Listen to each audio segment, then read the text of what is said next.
Assalamualaikum warahmatullahi wabarakatuh.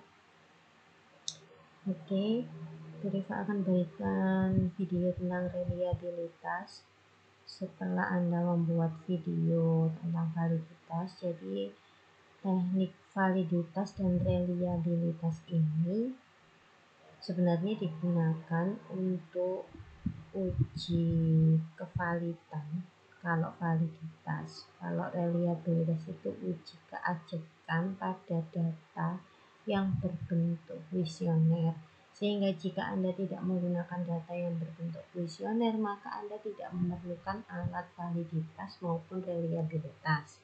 Oke ya. Nah, di video validitas nanti Bu Rifa akan upload ke YouTube-nya Bu Rifa video-video terbaik dari kalian. Kemudian untuk yang reliabilitas akan Bu Rifa jelaskan lebih mendalam. Oke, jadi yang namanya reliabilitas yaitu adalah sebuah alat yang digunakan untuk melihat keajekan dari suatu data kuesioner yang mana mampu menunjukkan sejauh mana hasil pengukuran dengan alat tersebut dapat dipercaya. Kalau data itu nanti sifatnya reliable, maka data itu dapat dipercaya. Nah, untuk tahu reliable atau tidaknya itu ada di slide selanjutnya.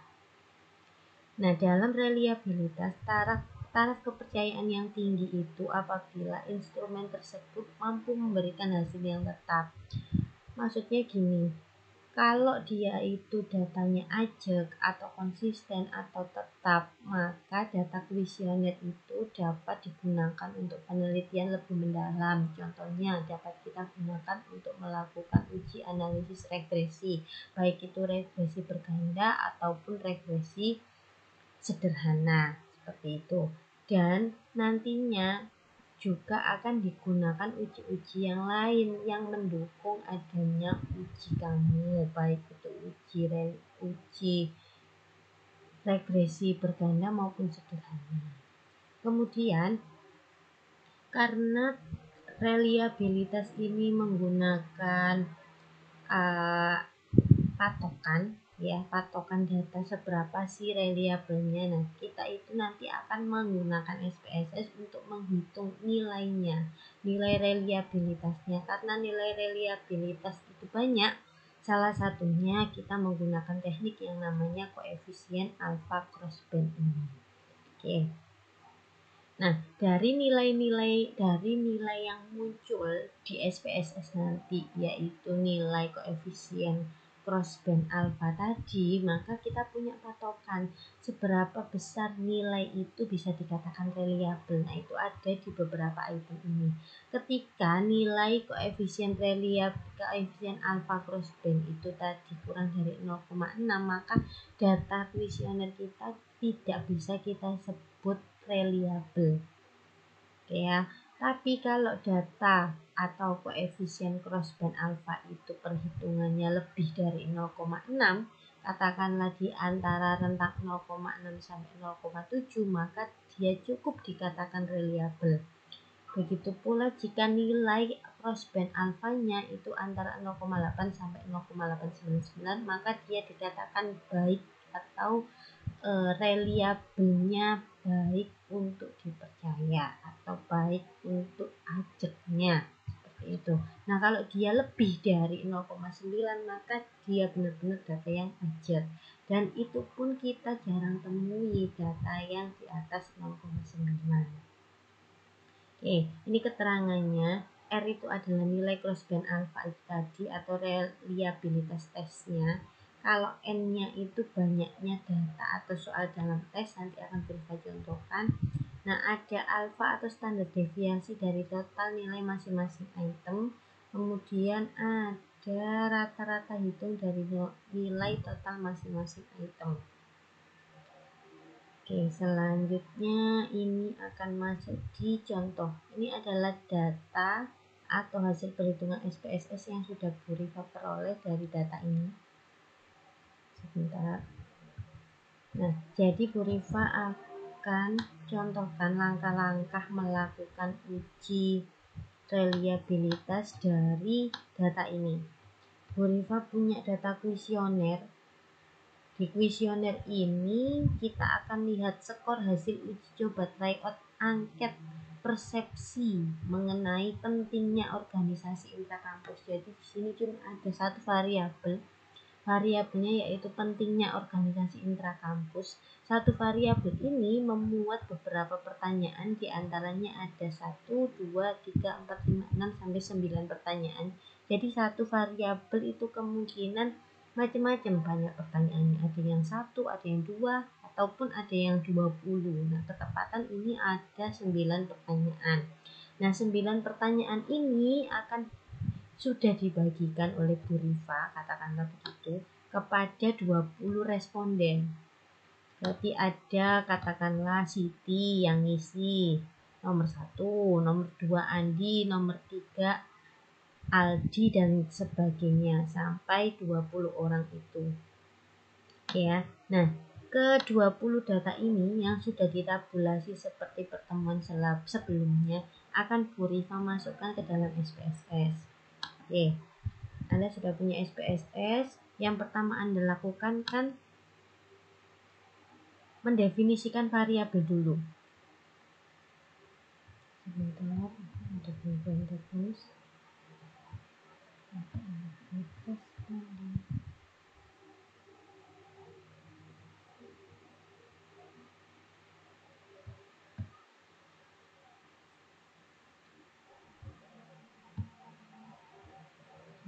Sebentar.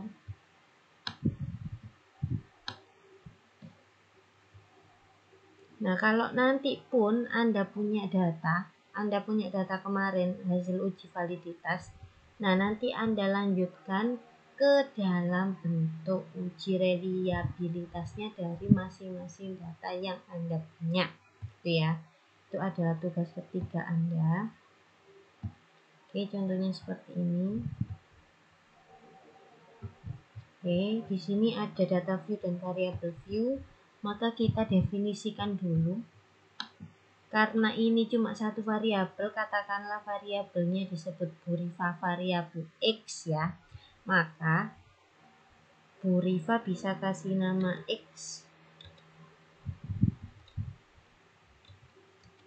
X1 yang pertama, atau X1 untuk soal yang pertama, kemudian X1 untuk soal yang kedua, X1 untuk soal yang ketiga,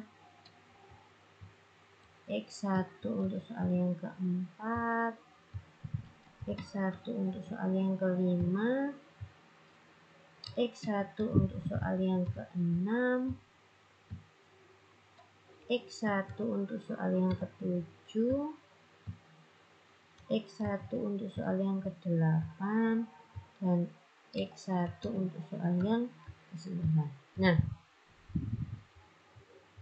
kita buat desimalnya 0 semua.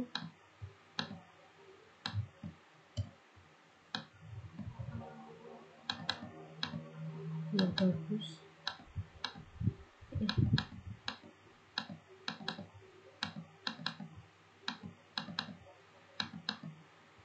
Oke, misalnya kita mau label kedua sampai dengan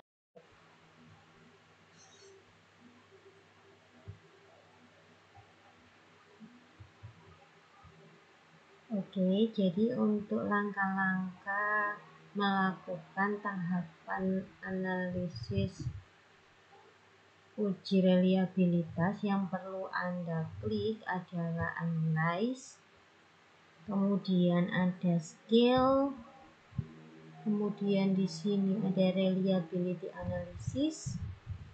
Nah, ini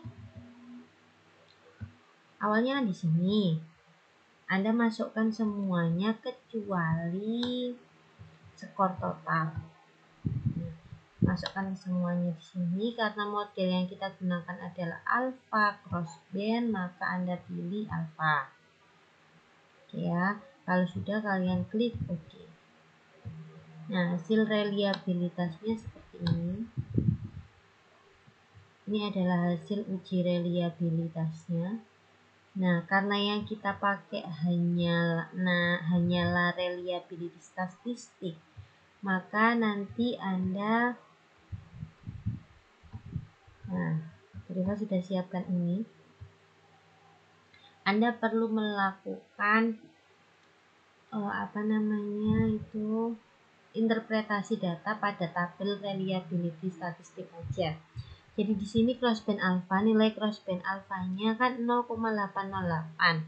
Sesuai dengan penjelasan sebelumnya bahwasannya ketika nilai crossband alpha di atas 0,6 maka data pada kuesioner Anda yaitu tentang interpretasi peranan organisasi intrakampus, dia adalah reliable pada 20 responden seperti itu. Jadi nilainya atau data tersebut cukup ajak dan mampu untuk melanjutkan ke analisis setelahnya.